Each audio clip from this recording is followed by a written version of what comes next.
Mr. Filippo Grandi, United Nations High Commissioner for Refugees, welcome to Al-Arabiya, sir. Thank you. It's a pleasure to be here. Thank you. I'd like to start with Afghanistan. What are the main challenges facing refugees from Afghanistan at this moment? I would say what's the main challenge facing Afghanistan, the whole population? A humanitarian crisis of major proportions. Everything is needed: food, medicines, shelter, water. There's 3.5 million people displaced just by recent years of conflict. So that is what needs to be addressed immediately, beyond all politics. There's a humanitarian imperative. And then there's the second challenge, which is much more complicated, is that the state risks an implosion. The resources that kept it going with the previous government have disappeared. There is no political agreement between the Taliban and the donor community yet, and the risk is that therefore services will cease to function, and that could cause an even greater crisis if it is not addressed. You were there, you saw all this for yourself with your own eyes last week, but you said something to the effect that Taliban have space for discussion and for engagement on human rights issues. What led you to believe that, what have you seen from them to lead you to believe that this is the case? First of all, I think we need to make a consideration. There is no alternative. The Taliban are now in control of the country, and therefore if the world wants to help Afghanistan, and I think it does, wants to help Afghan people, certainly we humanitarians want that, we need to talk to the people who are in control, and that's the Taliban. I went there, so have some other colleagues of mine, Martin Griffiths, Dr. Tedros, and I think what we found is that they listen, they respond, we don't agree with everything. That's what I call space. There is, a place where we can meet together and discuss these issues. I think everybody agrees, including the Taliban, that humanitarian operations need to be scaled up and need to be secured, and they are ready to cooperate. I think we need to use that space, if we want to call it like this, also to raise some other more complicated issues. Can girls go to school? They should. Can women work? It's very important. What about minorities that in the previous Taliban period suffered a great deal? But these things are more complex, require time, but we need to use that space, as I call it, to raise them and discuss with them in a constructive manner. There are about 500,000 of internally displaced people in Afghanistan in recent months, and we have seen mass exodus towards the borders. But United Nations High Commissioner for Refugees said that the worst case scenario is that we see nearly 500,000 people head to the borders. Where do you think they would go? And are the neighbors, the neighboring countries, ready and prepared, with the help of the world community, to receive these people? This is a complicated issue also. These figures are complicated to understand. Yes. There's a huge internally displaced population. The 500,000 that you rightly mentioned are the recent ones, as you said. Those are mostly displaced by conflicts of the past few years. The Taliban would like these people to go back to their homes. If there is security, many will go, and we have agreed to try to work on that effort among humanitarians. Then I think that if that implosion I was talking about, if services cannot be run anymore, health, public administration and so forth, this may also, by the way, trigger further violence. A combination of these terrible factors could cause further displacement. In fact, we have not seen yet a massive movement of Afghans towards the borders, but that implosion may cause that. The figure you mentioned, 500,000, is a kind of planning figure that we used to stock up, to get resources, to be used as flexibly as we can where there will be a need. And we've been discussing this with neighboring countries. May I say one more thing? Yes, they are tired, neighboring countries. They have hosted Afghan refugees, especially Pakistan and Iran, for generations now, for more than 40 years. So if, God forbid, there would be an exodus, international assistance has to be quick, substantive, and as flexible as possible. President Erdogan of Turkey said that he will not allow Turkey to become a migrant storage unit for Europe, and is building a wall along the eastern border to intercept immigrants. What's your views about the wall?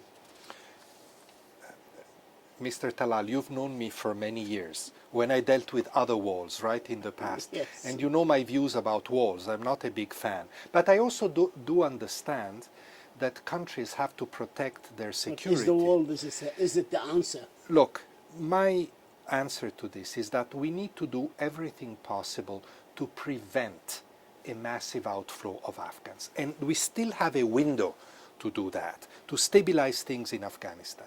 And then, if God forbid there will be, we need to respond to that. Turkey is not an immediately neighboring country, but Turkey, as we all know, already hosts almost 4 million Syrians and other refugees, and 300,000 Afghans already now. So I think that all these countries are worried. Look at Europe, that receives a much smaller number and pushes back and makes such a big issue of this. Countries that have received many more are equally worried. So prevention of flows at this moment, I think, is the most important thing. But like I told, respectfully, President Erdogan, I saw him just a couple of weeks ago, I said, if by any chance some people will seek protection, will seek asylum, and I say the same to everybody, including to the Europeans, don't push them back. Afghans at this point may need international solidarity. This is also a form of expressing that solidarity. I'd like to move to Yemen quickly. Yemen has the fourth largest number of internally displaced people in the world after Colombia, Syria first, Colombia and the DRC, the Democratic Republic of Congo, and also hosts 135,000 refugees from Ethiopia and Somalia. Lots of challenges. Is the United Nations High Commission for Refugees and the world community living up to this challenge? Look, we all have, all the humanitarian agencies have teams working hard in Yemen with displaced people, with refugees, and also with other Yemeni people. It's very, very difficult to work in a country that has been divided by conflict for so long. I would say two comments to your question. One is, I do hope that finally some progress is made on the political front to resolve the conflict. And second, until that happens, we need more resources. We're so underfunded in Yemen. We need a ceasefire before that. Of course. Well, we need both, because until the ceasefire happens, the humanitarian needs will continue to grow. And who helps the people other than humanitarian agencies? So resources and political efforts are equally important. Tigray, you visited Sudan in August and saw the plight of nearly 48,000 refugees from Ethiopia in Sudan, who fled Ethiopia to Sudan, living in camps in terrible conditions. Sudan already is a home for more than 1 million refugees from different countries, and it grapples with 2.5 million of internally displaced people within Sudan internally. What can the international community do to help the Sudanese government tackle this huge problem? I think it must help the Sudanese government host these populations in distress in the best possible way, with resources and other ways. Yeah, I would say it is happening. This government that has been now in place in Sudan for a couple of years has embarked also on important reforms, which of course make it easier not only for humanitarian assistance but also for development assistance to be deployed. That's very important. And may I say, the other issue is these refugees that you've spoken about. Indeed, I went to see them last month. They come from Tigray, they come from Ethiopia. We need peace in that country, because that group you mentioned is relatively small, less than 50,000. Yes. But there's hundreds of thousands displaced inside Tigray. Actually, that displacement is expanding now to the Afar region, to the Amhara region. We need more access to people in need across that line, areas controlled by the federal government, areas controlled by the Tigrayan forces, but we need political dialogue. We need to shift, that there is a shift between armed conflict and political negotiations. There's a country we don't usually speak about when we speak about refugees, the United States of America.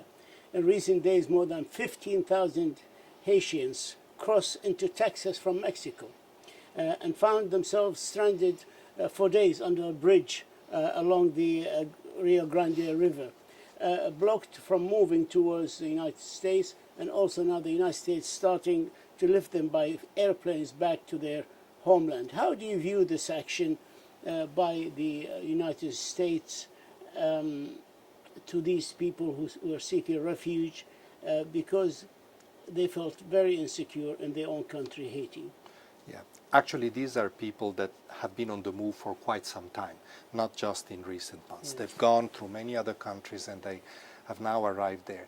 You know, I would take the question in a broader way. When President Biden became President of the United States, he made a very important pledge that his administration would reform the way migration is managed in a humane and efficient manner.